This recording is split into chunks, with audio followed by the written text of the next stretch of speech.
My name is Michelle, and I'm what most people would call successful. At 26, I work as an investment manager at one of the top firms in the city. I have a decent apartment, rented, but still, a good job, and enough savings to finally buy my own place soon. No mortgage, no loans, just the way I want it.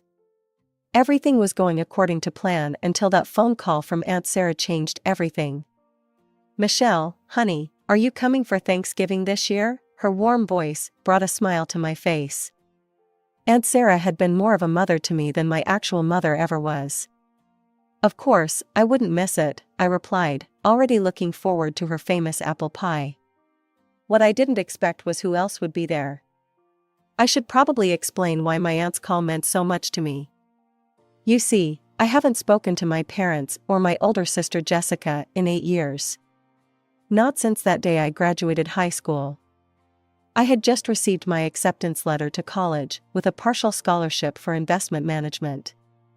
I was over the moon, it was everything I'd worked for. I rushed home to tell my parents, expecting them to be proud. Instead, I got the conversation that would tear our family apart. "We can't pay for your college, Michelle," Mom said, not even looking up from her magazine. "Your sister's getting married soon, and we need all our savings for her wedding." "But what about Grandma's money?" I remember my voice shaking. "She left it specifically for my education, you promised her." Dad shifted uncomfortably in his chair. "Things change, honey. Jessica's wedding is more important right now. You'll figure something out." That's when everything I'd been holding back for years came pouring out. More important? Just like everything else about Jessica has always been more important? The argument that followed was ugly. Years of feeling second best exploded into accusations and tears. I packed my bags that night and went to the only person who had ever treated me fairly, Aunt Sarah. She took me in without hesitation. What I didn't know then was that she had been saving money for her own son's education. But he had died in a car accident a few years before, and she offered that money to me. I only accepted on the condition that I would pay her back every penny once I graduated and got a job. Those college years were tough. I worked part-time at a cafe while maintaining my grades and scholarship. But I made it through, landed a job at a prestigious investment firm, and 2 years later, paid back every cent to Aunt Sarah. Life was good. I had my independence, my career was thriving, and I had carefully avoided any contact with my family. Until that Thanksgiving invitation. I almost dropped the pumpkin pie I was carrying when I walked into Aunt Sarah's house that Thanksgiving. There they were, my parents, my sister Jessica, and her 2 kids, ages 6 and 3, all sitting in the living room like they belonged there. 8 years of carefully avoiding them, gone in an instant. "Michelle," Aunt Sarah rushed to help me with the pie, her eyes apologetic. "I didn't know they were coming, they just showed up." I stood frozen in the doorway, my heart pounding. Mom looked older, with more gray in her hair than I remembered. Dad had gained weight. Jessica, well, she still looked like the golden child, even with 2 kids hanging off her arms. "I need some air," I managed to say, turning around and heading straight for the back porch. The November air was cold, but I barely felt it. My hands were shaking as I gripped the railing. "Michelle," Mom's voice behind me made me stiffen. "Can we talk?" 8 years of silence, and now you want to talk. I didn't turn around. "Why are you even here?" I heard her footsteps on the wooden boards as she came to stand beside me. "Because we were wrong.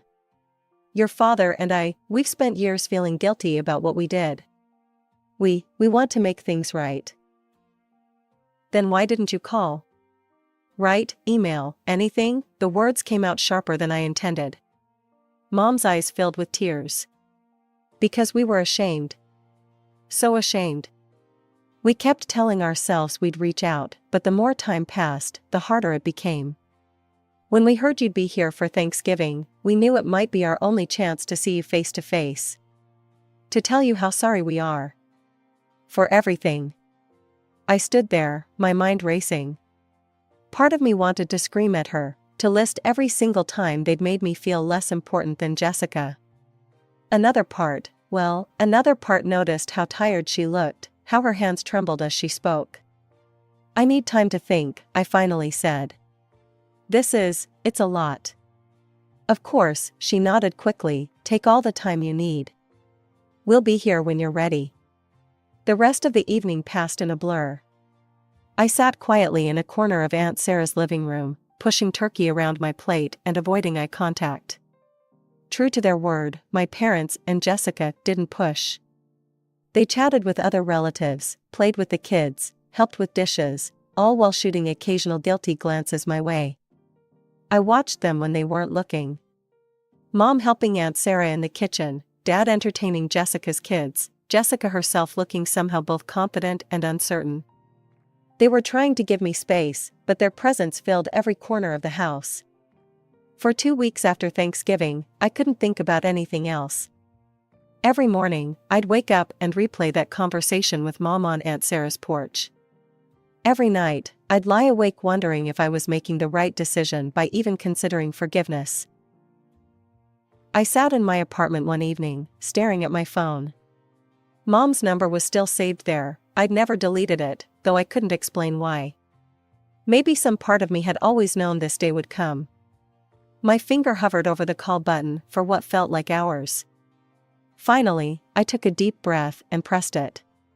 1 ring, 2 rings, 3. Michelle, Mom's voice was cautious, hopeful. Hi, Mom, my voice cracked a little.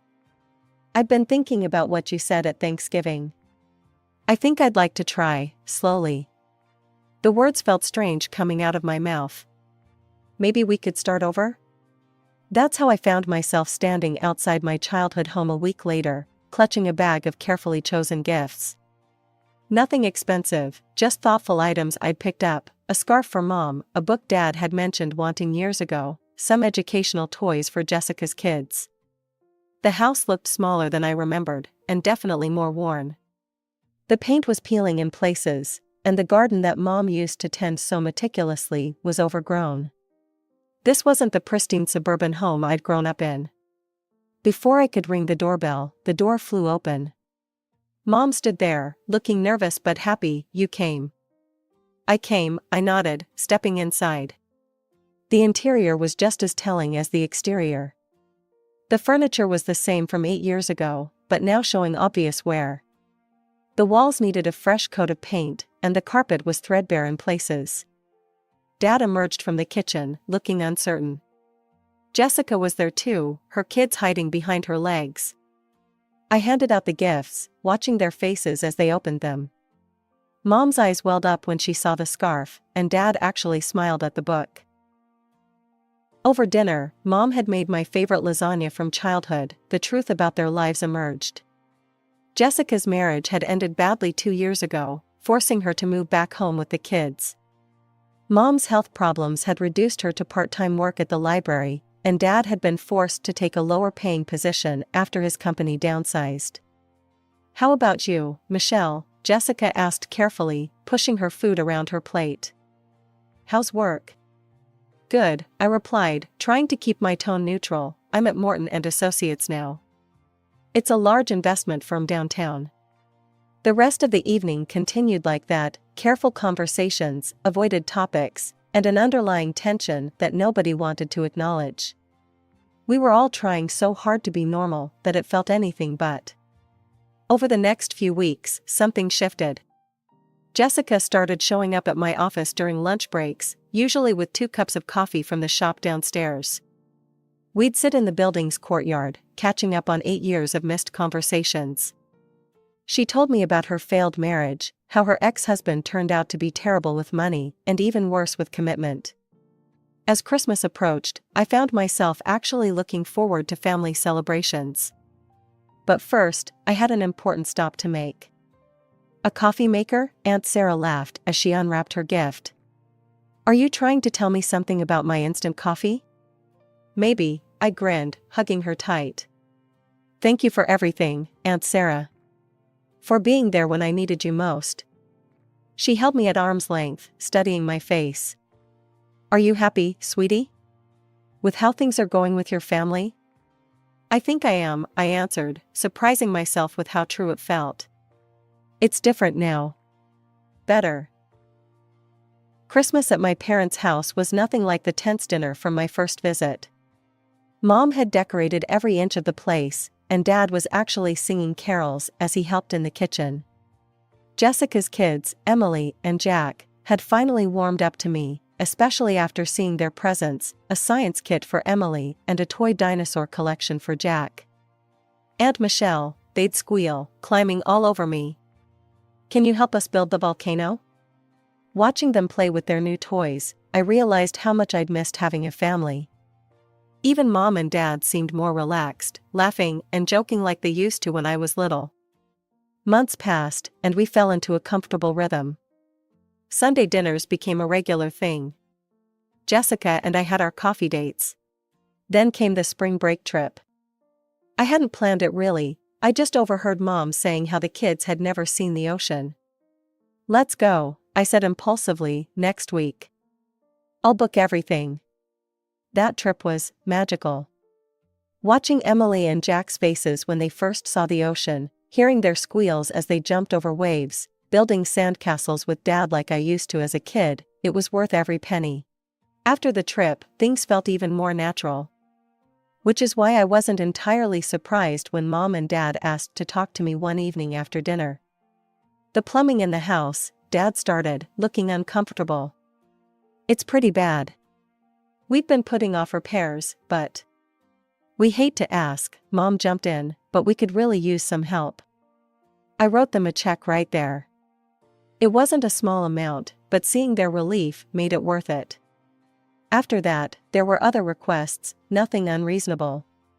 A new water heater when the old one died. Help with Jessica's kids' school supplies. Small things that family helps each other with. It was during a regular Sunday dinner when Mom dropped the bomb. She'd been quieter than usual throughout the meal, pushing her food around her plate instead of eating. Finally, as Dad was serving dessert, she spoke up. "I lost my job," she said, her voice cracking. "They're cutting positions at the library, and mine's one of them. I don't know what we're going to do. The medical bills, the house payments." I watched my mother's hands trembling as she held her coffee cup, saw the worry lines deepening on Dad's face. They looked old, suddenly. Vulnerable. Before I knew what I was saying, the words were out of my mouth. "I can help," I heard myself say. "I can afford $1,500 a month, it's not a problem." The relief on their faces was immediate and overwhelming. Mom started crying again, but this time from happiness. Dad got up and hugged me so tight I could barely breathe. And so began our new normal. Every month, like clockwork, I transferred the money to their account. They never asked for more than we'd agreed upon, though occasionally they'd mention needing something specific, new winter boots for Jack, or a replacement for their ancient microwave. Jessica and I grew even closer during this time. When I had to travel for work, I started bringing her along whenever I could. Nothing too extravagant, a weekend in Chicago, 3 days in Boston, a quick trip to Miami. Just sisters making up for lost time. Life fell into a comfortable pattern. Sunday dinners, monthly transfers, occasional shopping trips with Mom, helping Jessica's kids with their homework. It wasn't perfect, but it felt like family should feel. Then came the call that would change everything. "Michelle?" Mrs. Peterson, my landlady, sounded apologetic. "I need to talk to you about the apartment. My grandson is graduating from college in a few months, he'll be working in the city, and, well, I promised him the apartment." "Oh," I said, looking around at the space I'd called home for so long. The wall I'd painted pale blue on a whim. The window seat where I loved to read on rainy days. "I'm so sorry," she said, "you've been a wonderful tenant. I'll give you plenty of time to find something else, of course." After hanging up, I sat in my favorite spot by the window, thinking. I'd been saving diligently all these years, even with helping my family. My investment portfolio was doing well. Maybe this wasn't a setback at all. Maybe it was the universe giving me a push. I spent the next few weeks meeting with Sarah, my realtor, viewing apartments during my lunch breaks and after work. I had a clear vision of what I wanted, something modern, close to the office, with enough space for a home office. I was particularly excited about a corner unit in a new building just 3 blocks from work. I could already picture myself here, drinking coffee on the balcony, hosting dinner parties in the open-concept kitchen. But I kept it all to myself, wanting to surprise my family with the news once everything was finalized. "Sorry, Mom, I can't make it to dinner this Sunday," I said during our weekly call. "We've got some problems at work." I was going through paint samples one evening when Aunt Sarah called. Her voice was tight, controlled. "Michelle, can you come over?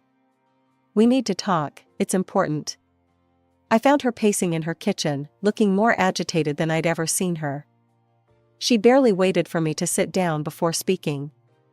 "I heard something today," she began, her hands wrapped around a cold cup of coffee. "Something you need to know." Linda and Karen were a book club. Linda and Karen, old family friends who'd known us since I was a kid. My aunt continued, each word seeming to pain her. "They were talking about running into your parents and Jessica at the grocery store last week. Apparently, after you started helping them financially, your family's been talking about you to a lot of people."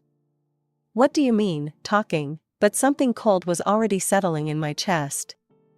"They've been calling you their personal ATM behind your back," she said bluntly. "Making jokes about how they finally found a use for your fancy job. Jessica's been telling people how she just has to mention wanting to go somewhere, and you'll pay for the whole trip." The room seemed to tilt sideways. That can't be right." "There's more," Aunt Sarah's voice was gentle now. "Your mother's been bragging about how she doesn't really need to find another job, because Michelle's good for the money. They've been laughing about it, Michelle. Making fun of how eager you are to help them." I sat there, feeling like I'd been punched in the gut. Part of me wanted to deny it, to defend them. But I knew Aunt Sarah would never make this up. And suddenly, little things started clicking into place, the way they changed the subject whenever my job came up, how the requests for help had become more frequent, the calculating looks I sometimes caught them exchanging. "I'm so sorry, sweetheart," Aunt Sarah reached for my hand. "I debated whether to tell you, but you deserved to know." I sat there for a long time, thinking about the past year. All those family dinners, the trips with Jessica, the monthly transfers, the grateful tears in Mom's eyes when I helped with bills. Had it all been an act? Then, slowly, an idea started forming. 2 days later, I stood outside my parents' house with 2 packed suitcases, having spent the morning moving all my furniture to Aunt Sarah's garage. I'd rehearsed this, planned every detail. Taking a deep breath, I rang the doorbell. Mom opened the door, surprise written all over her face. "Michelle? What are you doing here? What's with the suitcases?"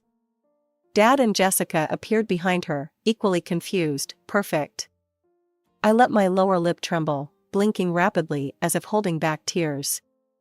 "I got fired," I choked out. "There were budget cuts, and they found some mistakes in my work. They're making me pay back bonuses.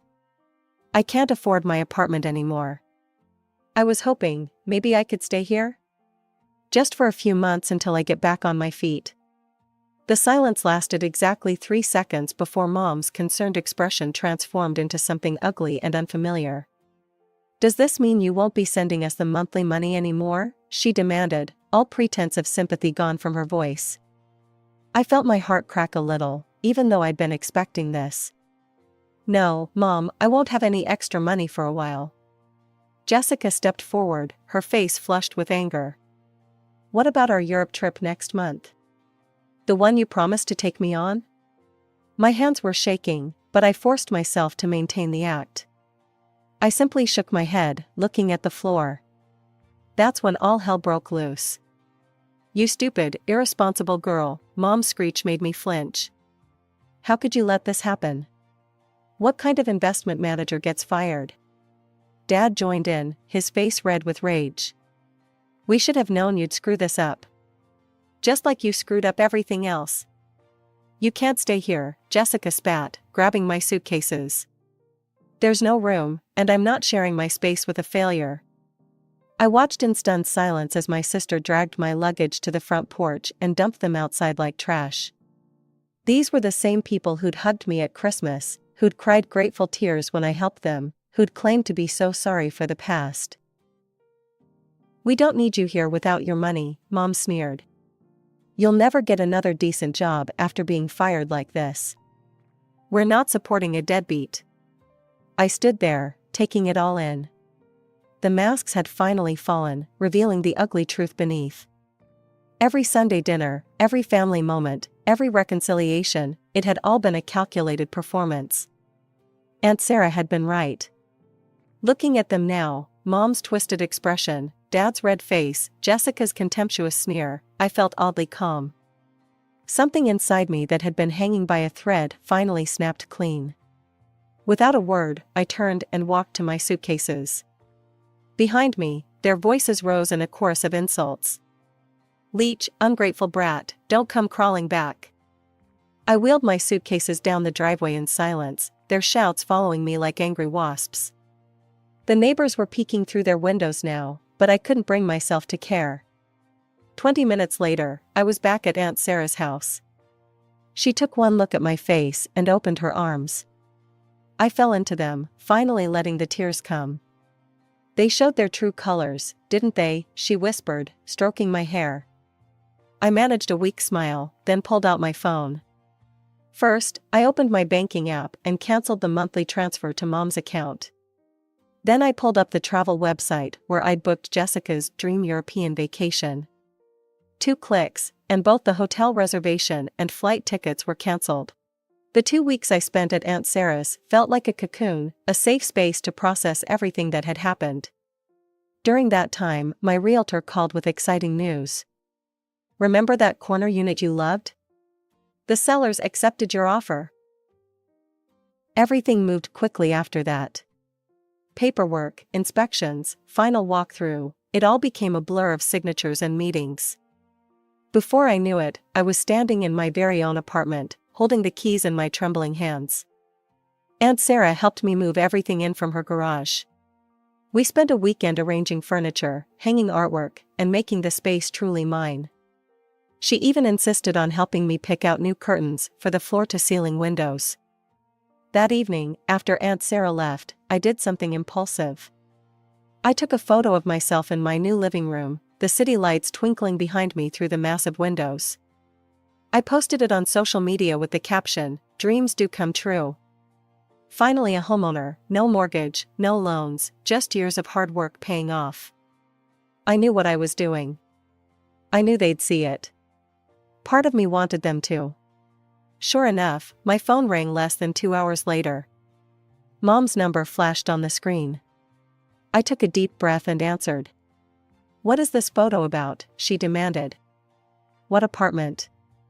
"I thought you were fired." I settled into my new armchair, feeling surprisingly calm. "Actually, Mom, I wasn't fired. I'm still employed, still successful, and now I'm a homeowner too. I just needed to test something." "Test something?" Her voice rose an octave. I could hear Dad and Jessica in the background. "Yes, I wanted to see if you actually cared about me, or just my money. I guess I got my answer when you threw my suitcases out on the porch and called me a leech." There was a moment of stunned silence, then chaos erupted on the other end of the line. Dad was cursing, Jessica was screeching something about deception, and Mom's voice turned sickeningly sweet.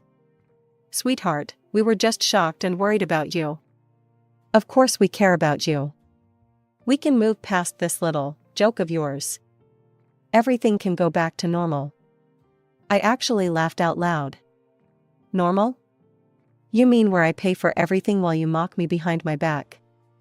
But don't worry about a leech, you can pay your own bills." "Oh, and Jessica? I canceled your tickets to Europe. I think I'll go by myself instead. Goodbye." I hung up and immediately blocked their numbers. Then I blocked them on all social media. It felt like setting down a heavy weight I'd been carrying for too long. They tried calling from different numbers. They sent emails. They even showed up at my office building a few days later, but I'd already warned security.